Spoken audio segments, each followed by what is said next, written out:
Check your sweater, you know what that means. We are going to be reading the wedding planning woes over on the Reddit section that is r/wedding planning. I don't know what it's called. I don't Reddit, okay? I just use these for content for videos.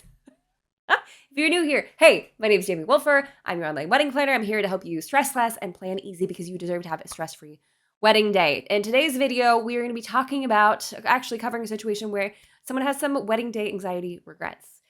And as someone who is really passionate about wedding days and wedding planning and what I do and how I alleviate stress for couples, this is a huge component of why I do what I do, to alleviate stress for couples, to have them worry less on their wedding day, to be the person that can check in with them and say, hey, how you doing? What can I do for you? Which basically translates to, are you feeling stressed? Do you need some food? Can I get you a glass of champagne? And sometimes I will literally ask those questions. But wedding day anxiety is very real. And there are 2 videos that I've done so far. Maybe we'll make a playlist for wedding day anxiety because I have how to prevent it, how to make room on your wedding day so you don't have as much of it, or so you're strategic on your wedding day to stress less, have less anxiety, create pockets of time where you can just go breathe. And then stuff like this, of like, how do you recover afterwards? Without further ado, let's just jump right on into it. I preface this by saying I struggle with anxiety and I am very prone to be hard on myself and am very sensitive to other people's emotions. Oh, baby nugget, I'm so sorry. Yesterday was our wedding and it was truly so amazing and beyond my comprehension on how our vision came to life, and I married my best friend. Good, keep hold of that foundation. We have loving families and everyone had an absolute blast. However, all day today, I am going over the whole day in my head, how I wish I would have acted differently or handled situations. I was very anxious before the ceremony, so we had the photographer cut off some photos sooner than planned. Our first dance song was accidentally ended early, which bummed me out. When it was time to eat, it took a bit of time for the caterers to call up tables, which made me a ball of stress, hoping everyone was having a good time, which kind of ruined the whole point of us having a sweetheart table because I wasn't in the moment. Then lastly, our DJ surprised us at the end of the night with a send-off that I originally told him I didn't want. Ooh, that's tacky on the DJ's part. We still got our private dance, but since I was caught off guard, I wasn't very happy for a moment. My anxiety is, did I enjoy every moment I could? Was I present enough? Did my attitude ruin it for my husband? Wedding day regrets are common. Having this feeling after a wedding is common. You are not alone. Yes, I can see and understand that you struggle with anxiety and that you're prone to being hard on yourself. But many people, especially after you plan this event for 6, 9, 12, 18 months, experience this post-wedding depression, this post-wedding low, this post-wedding kind of internalizing, running through everything in your brain of like, did it go right? Did my guests enjoy themselves? Was I fully present? Did I enjoy every moment? And I kind of wish more people talked about this, because that day after or several days after, or sometimes even weeks or months afterwards, there is this feeling of overall being blue because of your wedding day. Because you just spent so much of your life focused on one day and now it's over. And like everyone in the wedding industry is like, it's the best day of your life. If you don't do it right, you're going to hate yourself for the rest of your life. Like, okay, that's not what they say. But that generally can be what you feel. So I just want to acknowledge that from the get-go. If you are the type of person that already struggles with anxiety, please go watch those other 2 videos. This is my heart's cry on this. Like, please go watch those other 2 videos so we can talk about how to prevent it and then how to create pockets of time on your wedding day to alleviate day of wedding anxiety, okay? How we're going to prevent it, how we're going to tackle it on the day of, so that we lessen your chances of getting here. Now, as a professional wedding planner, I want to first tackle a couple different things we got going on here. Cutting the photos early, totally understand. This is why I'm an advocate for creating pockets of time, especially when you know you struggle with anxiety, where you can check out and go with your fiance or go be by yourself to create that time for you. My guess is your photographer is still pretty masterful and was still able to get some really good photos. If you are aware that you're going to want lessened time so you can escape, being prepared ahead of time, of course, is helpful. Hindsight is 20/20 in the situation. You're still probably going to get some incredible photos.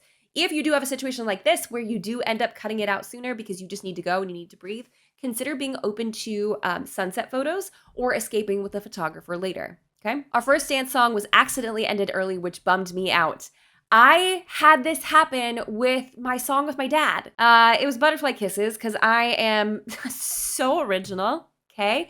But it was a song that he used to play for me as a kid. And I remember slow dancing to the song with my dad before bedtime one night. It was such an important song. And it has a very clear part of it that's like, talks about a daughter's wedding day, and whoever our DJ just like cut it off, and I was like, that was anticlimactic. Thank you.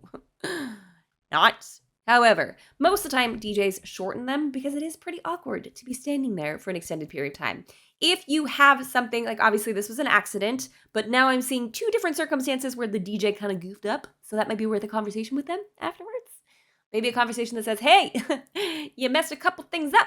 You willing to give us some money back in return if you feel comfortable doing that? But I've seen the DJ now goof up twice in your post-wedding day anxiety rant. Deserved rant. When it was time to eat, it took a bit of time for the caterers to call up tables, which made me a ball of stress, hoping everyone was having a good time, which kind of ruined the whole point of us having a sweetheart table because I wasn't in the moment. If you have not been to a wedding before, or if you haven't paid attention to this at a wedding before, catering takes an extended amount of time. Catering for about 150 people can take anywhere from 45 minutes to an hour and 15, maybe an hour and a half. 45 minutes is on the ideal end of things. If you get something shorter than that, you hold that catering company close to your soul, okay? Because it's quite common for that many people, it takes an extended amount of time for them to be fed. So you might kind of be stressed out about something that was totally out of your control, and I would almost guarantee you that your guests were completely fine. Now, if it took over 2 hours, we might be having a different conversation, but also I just always want to reassure couples, usually what ends up happening during this time, because this is a big stressor of like, well, if they're stuck at this table with all these people they don't know, are they going to hate us if we don't put them at a table where they know every single person? People expect to sit at a table with not everyone they know. Okay, that's kind of an unwritten expectation when you're a wedding guest. They make conversation.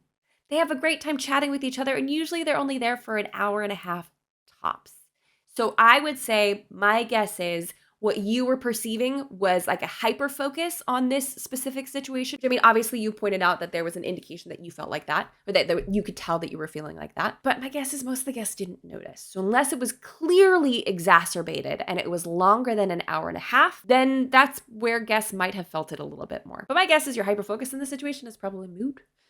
Because even though it probably felt like a long time to you, if it landed under an hour and a half, and again, depending on your guest count, it's probably still okay. All right. And they want to be slow calling people up because they don't want the line to be too long. I always tell guests at a wedding that I'm like, my guess is you'd rather sit waiting here at your table than you would standing waiting in line. So don't worry, you're next. I'll dismiss you, but I just figured I'll give you a few more minutes at your table before I send you on your merry way. So I would prefer for guests to enjoy their experience that way instead of standing 30 deep in line hoping for the food to hurry up. You know? And I don't think it ruined the whole point of you having a sweetheart table, because even though you weren't present in that moment, at least you could freak out with only your fiance, right? Like the two of you could just like, I'm freaking out. At least it wasn't as greatly exposed, right, to a larger group of people, and gave you a private moment to have your anxiety in a different pocket, right? So for you and your husband, you could just be like, I'm really nervous about this. And hopefully for you, that's heard as like a reassurance. That's not a bad thing. It was still a great idea to have your sweetheart table. You still had that moment with just your husband. So I don't think that the entire moment was ruined. Then lastly, our DJ surprised us at the end of the night with a send-off that I originally told him I didn't want. This makes me frustrated because if you had specified that you didn't want that, I think it'd be worth going back to have a conversation with your DJ, because like this is the kind of thing that you'll kind of just keep replaying in your head. I would say, what would make you feel better in this moment? I think it's important to kind of figure out what would make you feel better. Would it be addressing this with the vendors? Because I'm sure a lot of people, I've kind of skimmed over a little bit, I'm sure people would give that feedback of like, go talk to the vendors, like maybe ask for a refund. Obviously, I alluded to that earlier, but honestly, that might mortify the absolute living tar out of you. And you're like, I am not going to do that. I am not going to ask for a refund. I just want this to be over with. Someone tell me I'm not crazy. So whatever sort of resolution with that particular vendor that would make you feel better, I would suggest exploring that. You do have a right to be frustrated by that. You do have a right to be frustrated by a couple things that went wrong on your wedding day. I don't think that your frustrations are misplaced. I just want to make sure it's not all you're focusing on. And I can see in the beginning, you're talking about you married your best friend, you have loving families, and everyone had an absolute blast. And that's hard to cling on to when you're dealing with the wedding planning blues postpartum, right? Postpartum, you know what I mean? I just had a baby recently. So my anxiety is, did I enjoy every moment I could? Probably not. But nobody does. Everyone finds something to get hung up on their wedding day. Was I present enough? Probably. Friend, if you were worried about catering going too slow for your guests, you were very much in that moment. Probably too much in that moment, right? You were so focused on the guest experience that you didn't enjoy your own experience, but you were still present. You didn't check out. It's It's not like you left your wedding. It's not like you didn't enjoy moments of your wedding day. From what I can see, there was like 4 or 5 different things that are probably not going to be included in your mental highlight bubble of this experience. Absolutely not. But that doesn't mean that other than these 4 or 5 moments that you were completely checked out mentally, emotionally, physically from your event. Obviously not physically. I didn't see anything about you running away. You were there. So were you present enough? Very likely, yes, you were. Very likely, yes, you were, because you were aware of things that you wanted your guests to be comfortable with, and you're aware of your experience, and now you're asking your final question is, did your attitude ruin it for your husband? You're going to have to ask him that, okay? I don't know if your attitude on your wedding day ruined it for your husband. My guess is it probably didn't. He knew who he was marrying. He knows what you're like. It's not a surprise. It's not like you adopted a new personality just for your wedding day, right? I'm sure he's okay. But what can we do to make sure that we are not holding on to this and letting go of this moving forward? Because that is where things could very likely get more tense between the two of you because you won't let it go. Now let's jump into the comments. No wedding ever has been perfect. Truth. Facts coming from someone who runs weddings for a living. Things will go wrong, and the things that went wrong at yours are very normal things to go a bit pear-shaped. They're within standard expectations of how well a wedding can go. You can't go back and change it, but what you can do is work on your perception now. Yes, good. Moping about the wedding and being anxious will affect you and your husband now for no useful reason. I don't care for that language. I don't think you're moping at all. I think this is super normal, and I wish more people talked about how sad and depressing it can be after wedding. Not that we need to talk about more sad and depressing things, but so that in a situation like this, you feel normal for like mourning it a little bit, because there is something to mourn here, okay? And that's okay. It's just how long we dwell on it. Right? Yesterday was our wedding. It was truly so amazing and beyond my comprehension of how our vision came to life. And I married my best friend. We have loving families and everyone had an absolute blast. Sounds like it was fantastic. Focus on that. OP said, thank you. I know it's completely on me and how I perceive things, which is something I need to work on. I do wish in the moment I would have been more present, but you're right. What can I do? I am who I am. This response goes, did I enjoy every moment I could? Was it present enough? Did my attitude ruin it for my husband? Here's a bigger question for you. Does mulling over this or getting answers for them even actually improve anything in your life? Does it change your memory or the past? I'm guessing not, so I'd do yourself a favor and let it go. Are plenty of good to focus on if you choose to do so instead of focusing on the bad. My wedding had an unexpected heat wave. Guests got lost and delayed our ceremony. 60% of our guests dropped out last minute. Oh, that's a lot. Our photographer ran 2 hours late. Our sound system broke and no music played for recessional. I tripped during my processional and forgot my crinoline skirt. And accessories for photos, got food on my wedding dress, missed some photo shots I wanted, didn't eat any of my food due to exhaustion, but we still laughed it off and rolled with it. And I reminisce fondly with happiness and gratitude because I choose not to dwell on the bad parts. It does sound like you had some unrealistic expectations or perfectionist tendencies that sees a thing as ruined unless it goes perfectly. This kind of black or white thinking is not healthy. Nothing is ruined unless you decide it is. Learning to roll with the punches is a good life skill to have, so maybe that might be worth working on. Hot take, I think that you're being a little harsh. I'm so glad that in the atrocious amount of things that went wrong with your wedding day, that you were able to look at the positive side of things. That is fantastic, and I'm so happy for you. Not everyone's brain is built this way, though. When my husband and I discovered the Enneagram, it was like one of the most incredible things that could have happened for our marriage, because if you know anything about the Enneagram, it's basically like a personality test, sort of, but a little bit more intense than just like a test. And if you know anything about the numbers, my husband is a 1 and I am a 3. Okay, 1s are very staunch. What's right is right. What's wrong is wrong. It's black and white. They have a very hard time with gray areas. For me as a 3, I'm a natural performer, which is why YouTube bodes well for me. And I'm also very image conscious, and I'm very well aware of how people perceive me. And, you know, which gets, like, there's a good side to that, and there's a bad side to that. There's a good side to my husband, like, having a lot of integrity, right? There's also a bad side when he becomes staunchly against something that I completely disagree with, or, like, when he's like, this is the truth. I'm like, well, I don't know about that. And he's like, no, it's the truth. In a situation like this, just say something to somebody like, I don't think OP has unrealistic expectation or perfectionist tendencies. Y'all, I've been doing this for close to a decade. I left my wedding day so sad and so angry about certain parts of it. I don't regret getting married. I don't regret my husband of choice, right? There's a lot that I don't regret, and I know my guests left loving it, but I actually made a whole video about how I hated my wedding. I hated it. There's parts of it that I couldn't, and honestly, making that video was like cathartic to me. So I don't think that this is a case of unrealistic expectation or perfectionist tendencies that sees a thing as ruined unless it goes perfectly. I think we should give OP space to mourn, okay? Sit in it, feel the feels, talk about it, use this thread, and then do our best not to dwell on it moving forward, to validate OP's experience and validate what they're saying and be like, yes, I get it. You actually have a right to be frustrated by those things, right? And in one case, maybe potentially asking for a bit of a refund. So I don't think that you are going to change someone's thinking habits by telling them that this kind of black or white thinking is not healthy, right?